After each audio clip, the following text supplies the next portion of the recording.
We were shocked when we first came into touch with humans, since it's not every day that an intergalactic government makes such a huge mistake that it overlooks a whole new sentient race in our own dang territory. At the time, it might have been a very insignificant, undeveloped area of our territory, but due to the volume of radio transmissions, people were frantically running away from our leaders and into the vacuum. While the answer to that issue could wait, people were unable to do so since they had already figured out how to understand our language and were focused on hell economy worldviews. The galactic bureaucracy already had protocol for this kind of event, but it was typically saved for a primitive race finally discovering FDL, and a 100-light-year sphere around their crater world was set, that they had evidently been observing for roughly one of their years already. After our diplomats established contact with these new species, we were even more surprised at their look and behaviors. Unfortunately for them, about 30% of it was carking space, but we'll get to that later. Earth happens to be on the very upper edge of if their gravity were any higher, it would have been impossible for the early spaceflight attempts to reach orbit, and they would have probably given up like we've seen several other species do. Of the gravitational spectrum that have been hypothesized for planets able to develop space-throwing life. For those of you who have never had the pleasure of meeting a human, the majority of high-gravity Sabian species are roughly half the size of humans. However, it was uncommon for any race to take on the burden of uplifting such a species. When humans were at their greatest, they were intelligent enough to solve problems collectively and compete with larger predator species. However, this does not imply that humans were large, far from it, as their average height is only 2 meters, is slightly less than half of the galactic average height, making humans extremely powerful in comparison to other high-gravity species and terrifyingly powerful in comparison to the average galactic species. In addition, after living under such high gravity for their entire lives, humans were rather ungraceful in their movements. They immediately had a reputation as very strong men due to their swift and efficient emotions, which were mechanical even in contrast to those of other races. This reputation wasn't helped by their seemingly boundless optimism and unflappability, which were excellent in every way, but to their prior were unflappable. If I may say it myself, it was kind of comical to watch the human diplomats blush and wriggle as they related a fairly dull history of conflict and battle. They were so embarrassed of it that it caused a few of our diplomats to chuckle as they detailed to the it also didn't help the stereotypes that humans had a tendency to use brute force to solve problems. Human engineers even regularly used their percussive maintenance techniques when stationed on ships and stations, which increasingly relieved humans that they weren't monsters for fighting a few wars among themselves. The only shocking thing about a human wrecking delicate machinery to fix it, according to a quote, is that once they're done, it really continues to operate. The more we understood about humans, the more ridiculous they seemed to be. They became the butt. There were a lot of jokes about humans among the bureaucracy members, which the humans eventually discovered. Our government shivered in fear of the worst form of retaliation. In part, this was because we were all still a little terrified. Despite the terrifyingly powerful apes, the people in the burrow wanted to express themselves. They didn't care. Instead, they laughed it off and even shared some jokes they had made up on their own. Nevertheless, this experience confirmed a lot of the anxieties that the humans had. In good faith, a number of new jokes were made about humans by species of bureaucracy, one of which was that if a species attempted to invade human space, they would give up their homeworld without a struggle for the following several years. Humans were happy to expand within their buffer space, building colonies, mining sites, and trading agreements everywhere they went. Since humans were skilled workers, it turned out that their galactic average intelligence, which they seemed to take pride in, was nothing to laugh at when combined with their monstrous strength and almost limitless energy reserves, but they could channel resources and consumer goods like no other species we'd ever seen. Because of the high quality of their products, it was starting to appear like the beginning of the human race's economic golden age, and everyone was happy for them. All the things they created, it was unfortunate that their biggest trading agreement collapsed. Rather early in the inspection trade's establishment, humans struck an absurdly lucrative agreement with the immensely religious avian species known as the Circast Star Gospel, which has been trying to effortlessly convert this trade transaction formed the foundation of the human economy and gave them the resources they needed to start producing things on a scale never before seen by human commerce, which makes what happened next as significant as the rest of their cosmic names to their religion, with little success. I mentioned before that, despite the fact that they made great commercial partners, one of the human leaders was occasionally irritated by their constant preaching after being exposed by a room system tabloid magazine as the Jehovah's Witnesses of the galaxy, its way to the Sakakai speaker's jurisdiction. Outraged by the remarks, she said that all scout trade with such a godless and unappreciative species would cease immediately. She called her diplomats in the bureaucracy right away and had them propose a trade embargo whereby said trade would cease. Embargo was proposed for signature by any other species eager to travel with humans. We all expected them to be incensed because it has undoubtedly caused their economy to decline over the years. But just like before, humans didn't care to be fair. The humans were somewhat impacted, but they didn't appear to mind too much.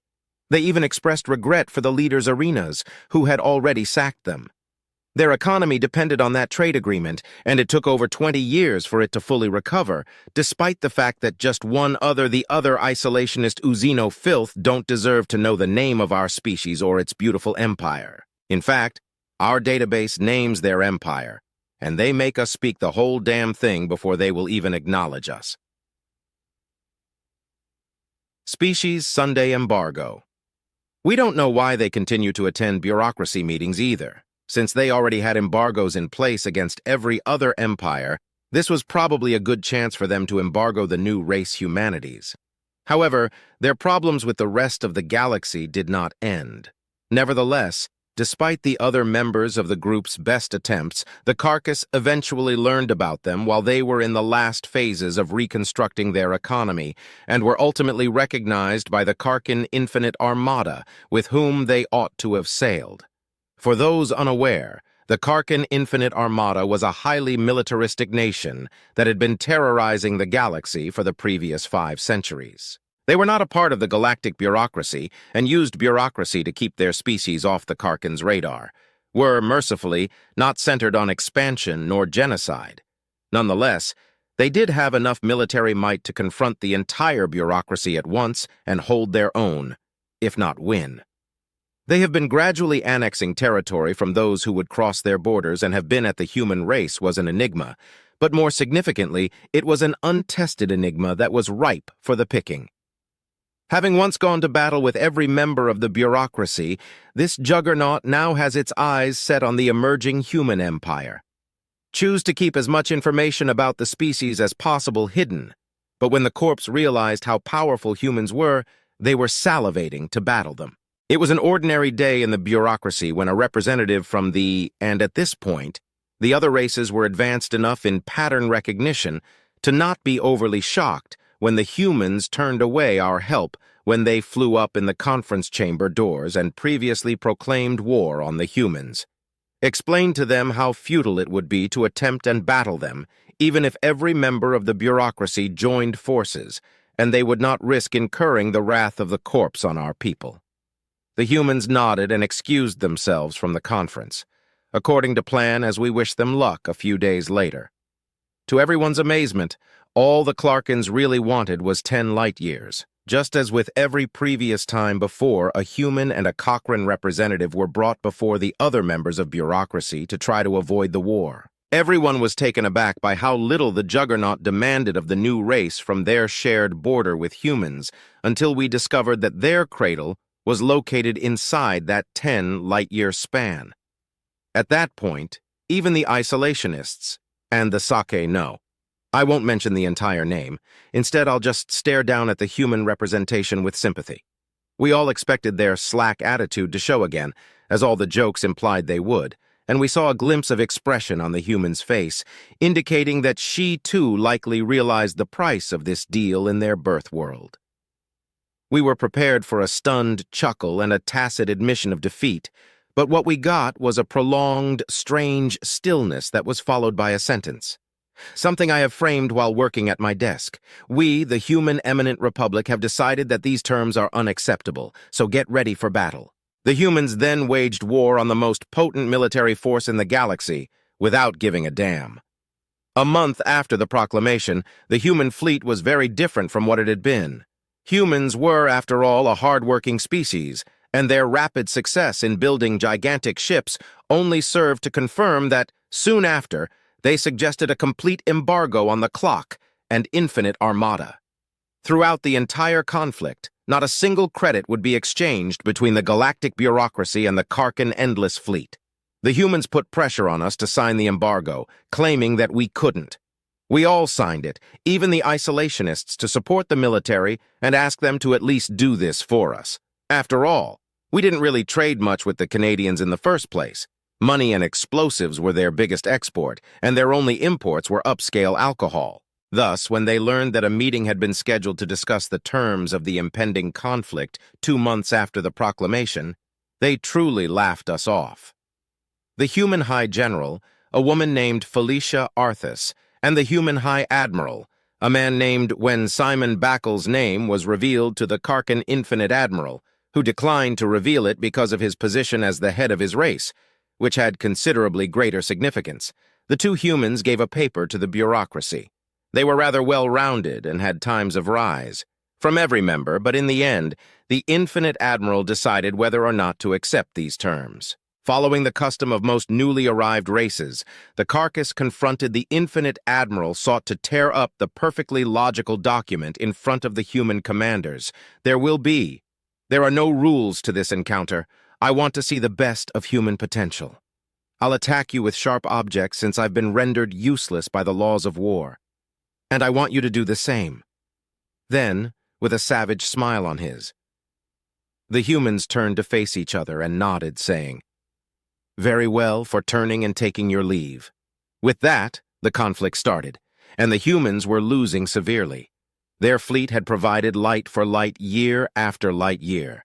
But those enormous ships, when the first human colony world was reached by the automobile, the humans didn't even put up a fight. There wasn't a fight at all. That the people had been constructed were nowhere to be seen, so we thought they were protecting the colonists during a surprise attack. The only military vessel in the system, and when the carcass started attacking the planet from orbit without opposition, the rest of the bureaucracy became infuriated, wondering how humans could abandon their own people to be attacked from orbit. On the other hand, many human representatives chose to remain mute and find solace in fury and calls for action. They graciously reminded us that they lacked the military might to repel the cannonballs and that they had requested our assistance before to the start of the conflict, which effectively silenced us and turned our comments against them. Thousands of tons of nuclear, biological, and chemical weapons had been squandered on an empty globe by the corpse, who appears to have been unaffected by the fact that they didn't even care about their own people, until an indignant transmission from the Karkin Navy reached us. As retaliation for making their economy world uninhabitable for years due to the radiation of biological agents that are the carcass of rain from the sky, humans launched pinpoint biological strikes and all major Karkin branch worlds. Subsequently, another even more average transmission from the carcass reached us.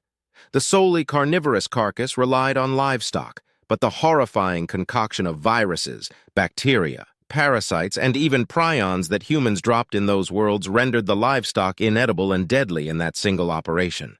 The carcass lost over 90% of their food production with the embargo that the humans had doomed billions of carcasses to famine without giving a single thought. And when they heard the indignant voices, several of the human representatives grinned grimly, satisfied with a mission well done. They had forced us aside months earlier, and we were helpless to halt it in an hour. The humans fiercely guarded their agricultural wars, even more so than their industrial centers. The humans fought where they had. Christ the Infinite Admiral, the Karkins attempted to retaliate and strike the human agricultural worlds, but this was where they faced their first truly bitter resistance. The Kalkans' superior numbers and technology didn't really matter if they couldn't repel the human borders. The carcass learned quickly, though, so I rigged there to explode before the humans could. The humans' greatest advantage was that they built boarding craft by the thousands. capture them, and direct their weapons against the remainder of their fleet. It took months, thousands of human and Karken ships and human lives, but the carcass did finally destroy human agricultural capacity. However, here was the area where the omnivorous humans had the advantage. In addition to biologically bombing their own agricultural worlds before they could be conquered, humans also killed and burned their animals in fires big enough to be seen from orbit before the Karkan. This was due to their advantage of being able to cultivate food in hydroponic space and purchasing their spacecraft. At this point, soldiers might land because the Karken people were starving, and our agents in Clarken space had gloomy reports that their people were starting to rebel, and some even started turning to cannibalism as a form of retribution. The endless beast was executed in public. As usual, people didn't offer their sincere sympathies to the families of the victims of the cradle world for all of the human prisoners, the most of whom were farmers who had volunteered to stay behind on the agricultural planets and keep the farmers operating for as long as they could, whom we asked whether they needed to buy food for their people, but the battle continued. The humans realized that if extraterrestrial species choose to do so, they could simply manufacture enough food to bring down the entire galactic economy, which is precisely what they accomplished when they built up their fleet, evacuated their worlds, and created trillions of tons of food that were preserved and packaged to ensure that their race would never go hungry for hundreds or even millennia, much of which is still in existence today. Speaking of those evacuations, the majority of the enormous spacecraft we witnessed them building were dubbed Ark ships by the humans. They flung every person they could into the space between the stars, packing these enormous ships with enough food to last billions of people for decades at a time. All that was required of the humans was to wait for Makarkan Infinite Admiral to make another furious decree, which the remaining 4/4 of the Karkan Infinite Armada brought down on the Sol system during a weeks-long struggle, knowing full well that his empire was collapsing and that they would not prevail in this conflict. Event concluded with the vehicle consulting a gravitational catalyst at Earth. The cataclysm's gravity waves caused the Earth to split into 12 pieces. When the news of the reverse annihilation reached the bureaucracy level, we were shocked to see what we had never seen before. Since their initial encounter, the humans have described it as unsettling, but that would be an understatement given that, for the first time in recorded galaxy history, a full-blooded earthly human was witnessed delivering a for blood or cry out in racial extermination. They were depressed and went for the loss of their birthplace, a loss from which they would take generations to recover. But even as they sobbed, a perilous kind of resolve started to take hold of them, frightening each and every one of them. At that time, each of us saw that humans would see this course through to the finish, and that things would not turn out well thereafter. The human fleet started reclaiming worlds until they drove the weary and hungry Karkens back to the edge of their old borders, and it wasn't until then that the Karken government called for a surrender. Their fleet was in ruins, and they were surviving on the meager foods they could synthesize. The two humans, High General Felicia Artist and High Admiral Simon Best Shell, were the ones who encountered the A-shadow of what was once the massive body of the Clark and Infinite Admiral. According to all species, the humans looked down with sympathy in their eyes at the withered Karking as he spoke, already anticipating what the expressionless humans would say in response. His unsaid query, "Humans, you were burned by the Empire from within. The last time I spoke with you, I promised that we would attack you with unblunted claws and force you to do the same. It is safe to assume that this was the largest error of the I must carry out my last duty as either of my people. The Kark and endless Armada, now that you have forced us back to the border and our defeaters are certain," the exhausted Karken murmured, swallowing dryly as he forced himself to continue. "Would previously like to proclaim surrender." With a defeated expression in his eyes, the weary admiral removed his ceremonial blade and held it out to the two humans. "I know we don't deserve it for what we did to your cradle, but I cannot bear to watch any more of the right people's employees. Please have mercy on them."